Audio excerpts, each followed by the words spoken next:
अस्सलाम वालेकुम। एक बात कहूँ, ज़रा तवज्जो से सुनिएगा। बेटा, हर हाल में पुरसुकून रहा करो, बात बात पर रिएक्ट मत करो। याद रखो, जब तुम गुस्से में होते हो ना, तो नुकसान तुम्हारा होता है और फ़ायदा दूसरों का। पहला फ़ायदा ये होता है कि जब तुम गुस्से में अपना खून जलाते हो तो तुम्हारी ज़हनी और जिस्मानी सेहत आहिस्ता आहिस्ता ख़राब होने लगती है, और कुछ लोग तुम्हारी इस हालत को देखकर अंदर ही अंदर अजीब सा सुकून महसूस करते हैं, क्योंकि अक्सर लोगों की आदत होती है कि वो अपने बेहतर हालात पर खुश होने के बजाय दूसरों को अपने से बदतर हालत में देखकर खुश होते हैं। दूसरा फ़ायदा ये होता है कि जब तुम ज़हनी और जिस्मानी तौर पर कमज़ोर पड़ जाते हो, पहले जैसे एक्टिव नहीं रहते, तो वही लोग तुम्हारी कमज़ोरियों का ऐलान करने लगते हैं। लोगों को बताते फिरते हैं, ये तो किसी काम के नहीं, ये तो जिम्मेदारी उठाने के काबिल ही नहीं। ये सब इसलिए होता है क्योंकि वो खुद किसी काबिल होते नहीं, लेकिन तुम्हें नाअहल साबित करके खुद को काबिल और समझदार कहलवाना चाहते हैं। इसलिए कूल रहा करो,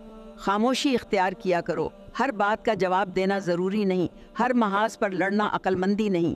ना परेशान हुआ करो, ना लड़ाई किया करो। कुछ जंगें खामोशी से जीती जाती हैं, और यकीन मानो, खामोशी से जीती हुई जंगें सबसे ज़्यादा मजबूत, सबसे ज़्यादा पायदार होती हैं।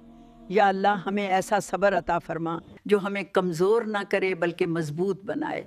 ऐसी खामोशी दे जो हमें शिकस्त नहीं बल्कि फ़तह दिलाए, और ऐसा सुकून अता फरमा जिसमें हमारी इज़्ज़त, हमारी सेहत और हमारा वक़ार महफूज रहे। आमीन।